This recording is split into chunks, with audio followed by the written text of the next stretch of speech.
Hello everyone and welcome to another Feather and Inkwell, and I am Matthew. Here we have the Jinhao 5000. This is a pen I have been trying and retrying and been meaning to review.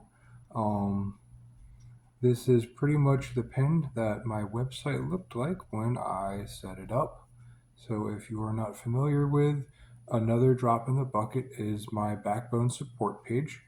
And one of the first posts I did for Year of the Dragon was pretty much this design here, a red background with a gold dragon overlay to it. Excuse me. So let's start off with the Jinhao 5000. It does start off with a slight flare at the end of the cap. It does have a kind of a jeweled, gold colored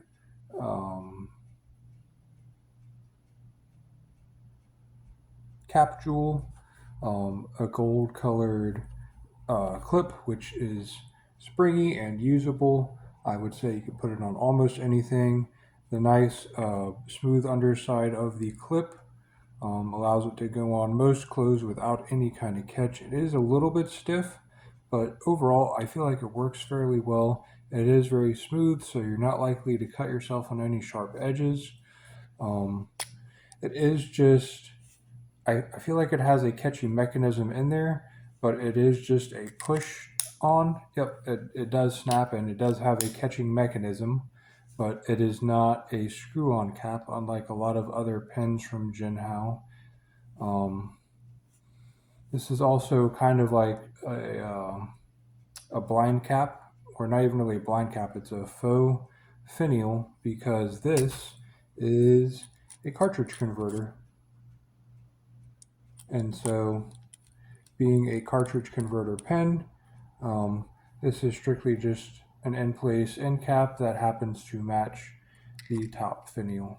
So with that in mind, this is a very lightweight pen compared to other pens that are dragon themed by Jinhao. It's much less the weight. It's more of a straight to body style. There's very little, if no, anglage to it at all. It's just a straight, smooth tube, pretty much, with a flat skeleton over it. It is very nicely decorated when you think about Year of the Dragon and what Asian restaurants would have decorated for that. You think about something that would look like this fountain pen. The nib on here is a Bent Nib. This is kind of my first endeavor into the Bent Nib market. It is a Jinhao branded nib. It's not quite showing up for the camera today. I have a little bit of extra light on everything, but it's there. It has kind of a rose gold color top to it, and then the center is more silver colored. Jinhao 5000. It's a bent nib, and so it flows about like a paintbrush does. It is lightweight. It's easy to hold in the hand. It can post. It does post. Usually I don't hear it snap. I hear, although it is now. There it goes. So it doesn't always snap into place when you post it. Most of the time it's just kind of a friction fit, and you just kind of feel it just stop because it stops up against the body. Yep, just like that. No snap on it. But it does seat securely on it. It's not going to come off. But I do feel like posting back weighted significantly. I would not recommend doing so. You can write with it fairly easily in the hand. The grip section is a good place to hold this pen, even when you are trying to use it in the bent nib brush area, or if you are holding it more upright to get more of the extra fine to medium writing, which I will show you in just a second. Overall, I feel like this is a well-decorated, well-themed pen. Here in the midsection cap, or just the bottom of the cap around the band, it does have Jinhao 5000 written on it, so it is branded and named. And I'm going to show you the writing sample of this pen. Now you could see on here, the top area is quite broad and it writes wonderfully smooth. So the Bent Nib creates a huge brush style font for you, and it goes very well with true calligraphy. You can make it extra fine if you hold it up top. You can see it has nice smudge area.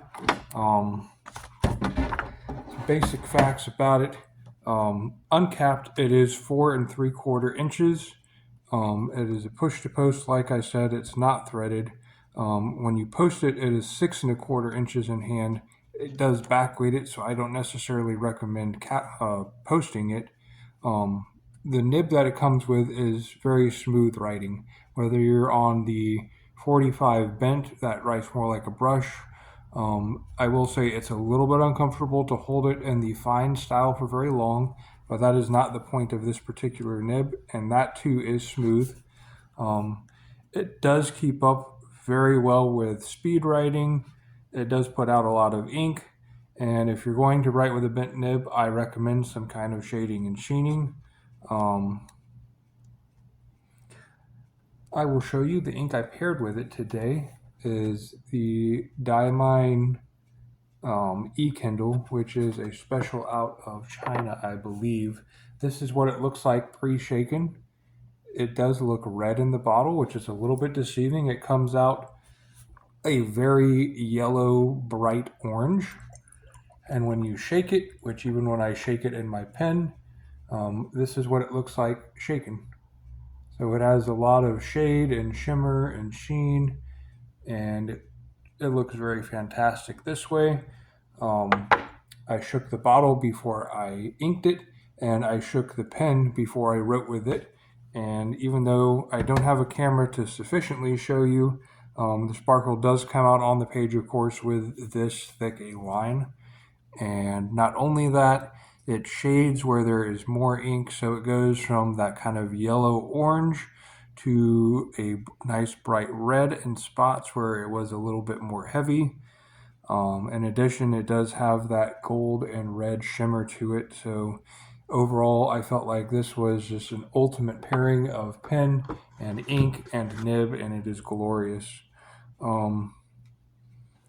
My real only complaint is to get it to write in the extra fine, which is not the point of having a bent nib. Does take a little bit more fatigue on the hand because you have to hold it almost straight up, which is unlike you do with almost any other fountain pen.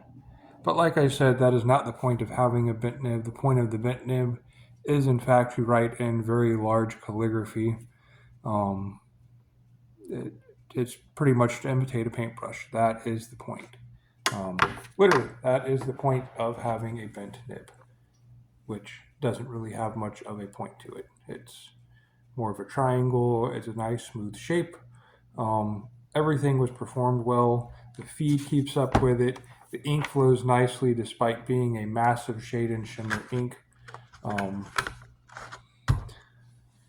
That is pretty much it. I feel like this is kind of like the pen of pens to have. Future videos, I'm going to try to put a Kaiglu long blade in here. I bought one for another pen, and specifically for this one, I don't know if it will fit. I'm going to try. If it ruins the nib, it was a cheap nib. I'll put the bent one back in. Maybe later on I'll buy this same pen again and a medium, or try to find the nib that fits this and buy a replacement nib. I don't always enjoy writing with such a large surface, so obviously it's more for a special occasion. It's meant for writing on very large pieces of paper, versus like something like a dip nib, a dipping pen. I feel like this is a superior experience versus that. You don't have to sit there and dip, make part of a letter, dip, finish the letter, dip again, start the next couple small letters, dip again, large letter. There's no dipping, so it's continuous movement, continuous flow. it accomplishes what it's meant for with ease, which is imitating brush strokes, imitating the larger bent flat nibs. It does so with ease. It flows very well, and it's easy to use. Um, Journal I'm using today, the Rhodia composition book, very high grain paper, treated, super smooth, so it holds that ink back a second to let it dry, which lets the shimmer kind of settle onto it and provides an extra nice color pattern. Um, I wouldn't necessarily use this particular pen with anything other than super smooth paper because the ink is going to settle too quickly when you use a shimmering ink. It's typically wet. It's got a lot of color and sheen to it. You want to let that kind of settle in and get shading and sheening as it settles in. That's what gives the color variation. So, um, yep, here you have it, folks. Jinhao 5000, plastic red body, gold colored, possibly brass metal top to it. Very polished, very nice looking. Um, Name engraved in the cap bands. The clip is very usable. Starts off with a little bit of flare up top. That's the only flare to the whole body that I can really see. It's more of a flat tube body pen. So very easy to carry, very easy to use. Um, if you plan on just using it as an everyday pen, just so you have something in the year of the dragon, this is I think it was around $23 or $24, so very affordable price point. I would probably not buy the Bent Nib unless you enjoy writing in super huge calligraphy. Other than that, that is it for the Jinhao 5000, folks, and thank you for stopping by. Have a great one.